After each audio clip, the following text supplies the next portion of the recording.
Ladies and gentlemen, welcome to another video. Today we are doing an updated Copart video because a lot has changed.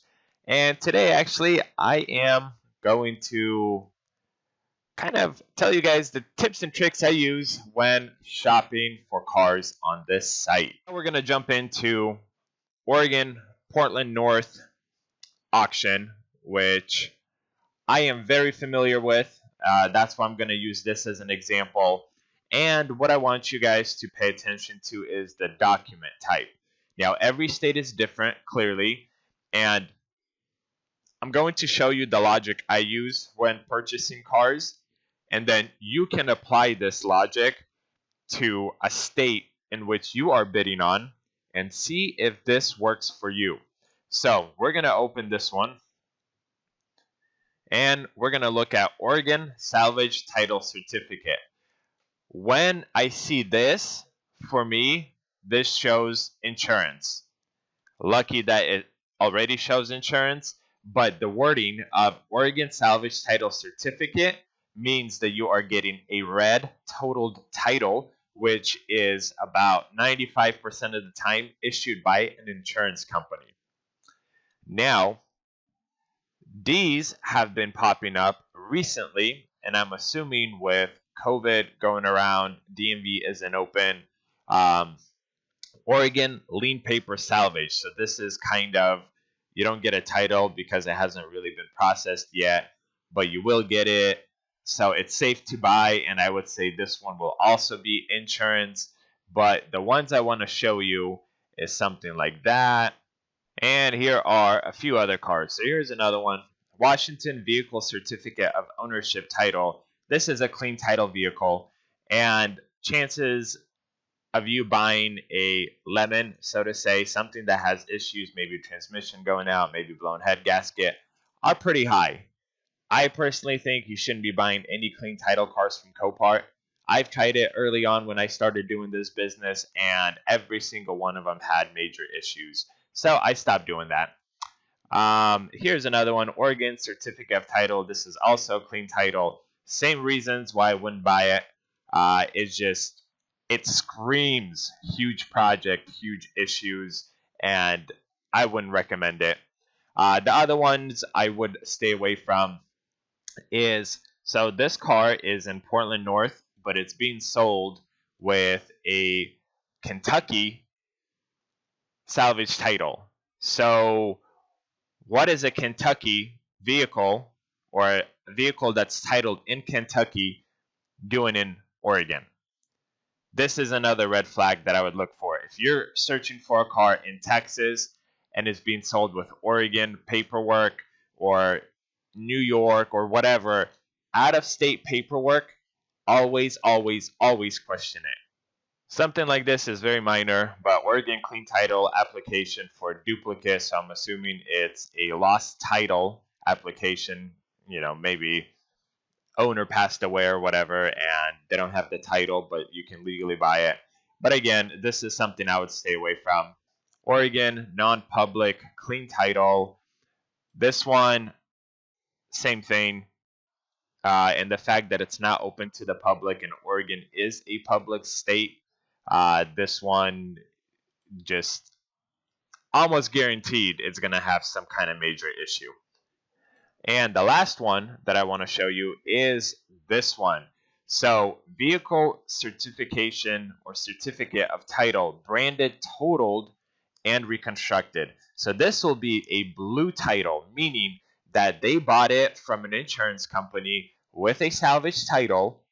They got it titled in Oregon under a business name, a personal name, and now they're selling it on Copart.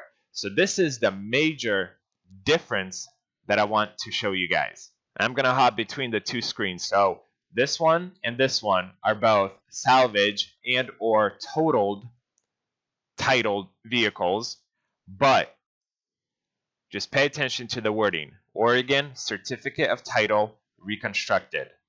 Oregon Salvage Title Certificate. In the end, in the state of Oregon, they pretty much mean the exact same thing. This is going to be a red title.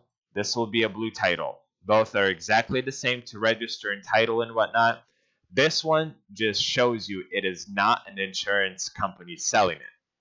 Now, the other trick I use is copy the VIN number and paste it into this website, bidfax.info. And here we have it.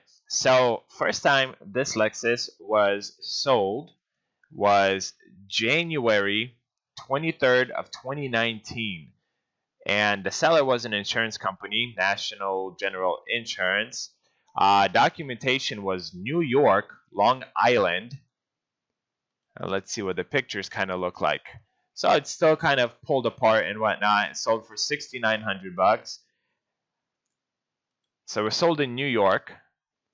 And now the seller was a dealer, Val's Auto Sales.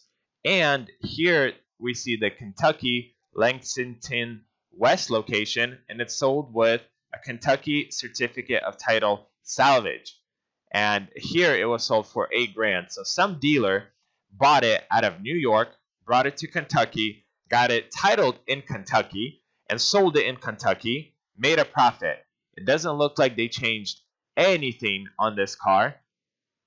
Still doesn't run and drive. I mean, everything looks the same, but you know, $6,900 and $8,000. He didn't really make money. Maybe he pulled parts off of it. And now, beginning of 2020,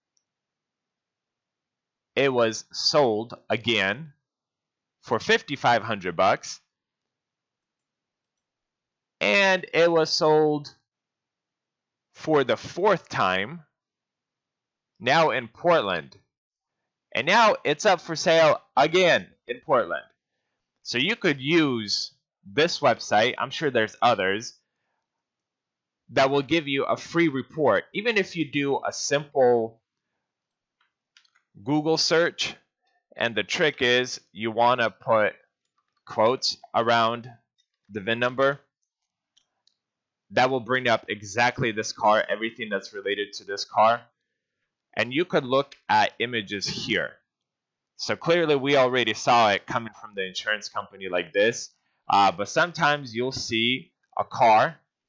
Here's a prime example. So here we have a 2019 Ram. Run and drive.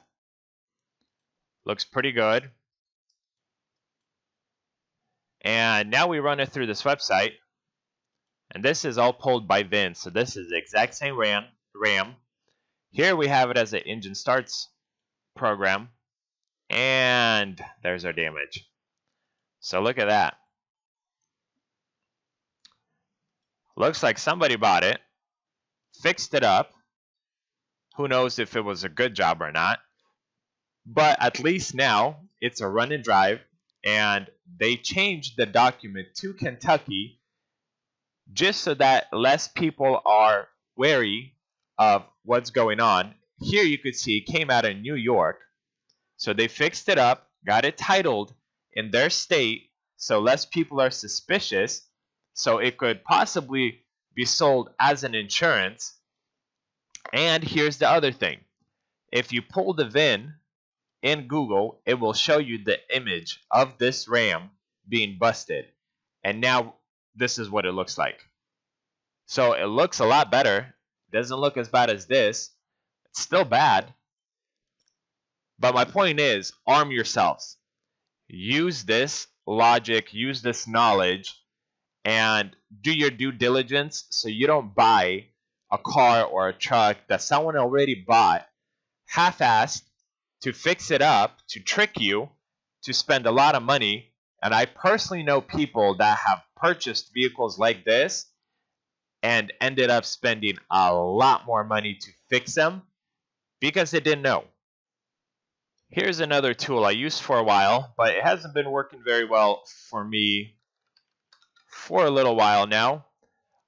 AVTO Hacker Tool. This tool was extremely helpful before. It would literally tell you who the seller was, insurance or what dealership was. But Copart fights extremely hard against that type of deal.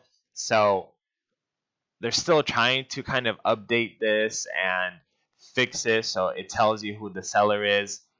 But they still kind of haven't really figured it out. That's why I don't really use it very often anymore.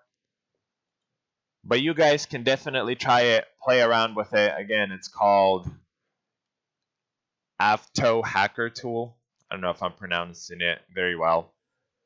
Next tip, look at the sale status.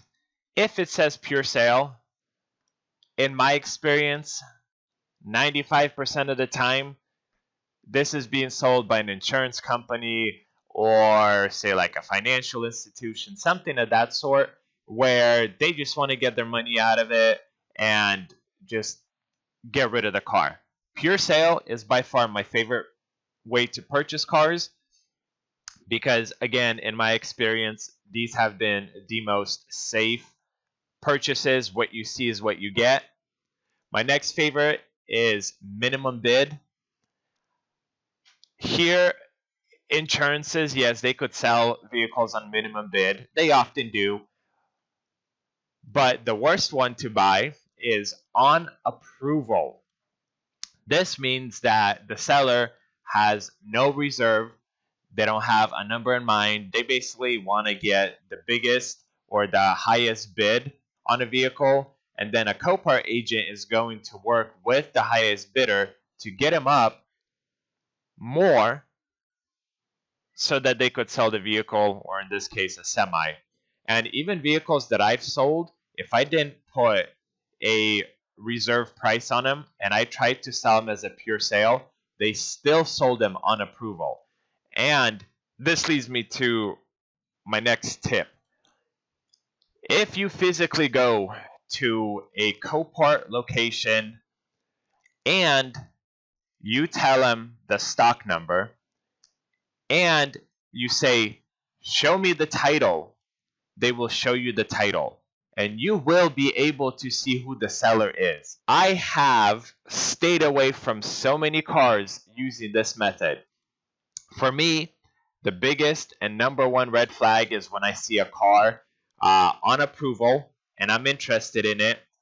I go to the Copart location, I give them the stock number or the lot number, and I say, can I please see the title? They pull it up, they show me, and it's either a business or private party, and at that point, I'm not interested. You guys do your own due diligence, but if you are looking to purchase only insurance vehicles from Copart, please use these tips. Everything that I showed you here is something that I've learned over the last 5 years doing this. For me, it works extremely, extremely well. Like here, it doesn't show you who the seller is, but if you go to a Copart location, you ask them to show you the title, they will, and they will tell you if it's an insurance or if it's a private party. You can't call in to ask them. You physically have to go in there. Guys, thank you for watching. Thank you for joining. If you have any questions about the Copart website, or if you have questions on what you saw in this video, please drop a comment in the comment section below. I am happy to help. I am happy to answer your questions.